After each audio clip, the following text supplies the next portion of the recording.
So each of you now has 5 minutes to give closing arguments or closing statements. We could call it closing arguments. We'll call it statements though. So here you go. All right. I'm not going to take 5 minutes. I think we've been at this long enough. I am going to depend heavily on my notes because I wrote this about 2 hours ago. I apologize. So Steve and I both identify as progressives. We both endorse Bernie Sanders, and we share concerns about a lot of the same issues. In fact, I voted for Steve twice. Not this last time, though. Just FYI. He seemed like my kind of politician, and maybe he is, but I expected someone with a strong background in environmental and labor issues to advocate for the environment and for labor. And I expected someone who would stand up for the little guy, to be willing to listen to constituents more than developers, polluters, and corporate PACs.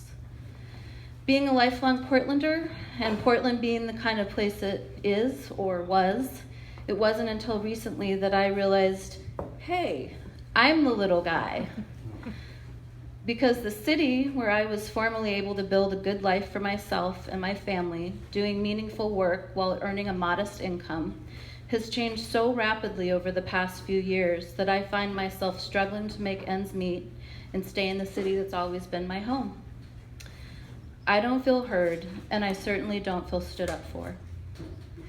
If you're focused on people, and in a way, Steve, this is a love letter to you. If you are reelected, this is not the last time you will hear from me on this. If you're focused on the people who can afford to give large campaign contributions, you lose sight of the people who can't. I'm running for the people of Portland who also aren't being heard and who aren't being stood up for. I've taken a page out of the Sanders playbook and pledged to keep big business out of my campaign, and have urged Steve to do the same to no avail. When I step into office, I want the people of Portland to know that they put me there, not moneyed corporate interests, and that I am beholden only to them.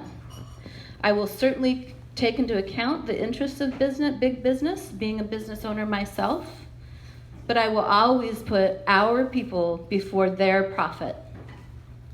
Due to the high barriers of running for city council, we have a council that, while they may have diverse interests, they vastly overrepresent a small but privileged segment of our population. Yes. We need more diverse representation on council in order to ensure that the needs and challenges of our residents across the city, including East Portland, are known, understood, and served. I stand to be the only East Side resident on council, the only renter, the only small business owner, and the 8th woman to ever serve on city council in over 100 years.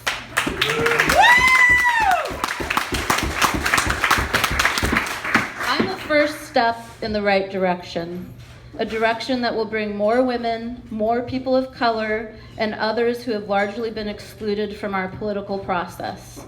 That is my goal, to serve the people and to open the door to my more diverse representation so our entire city can thrive.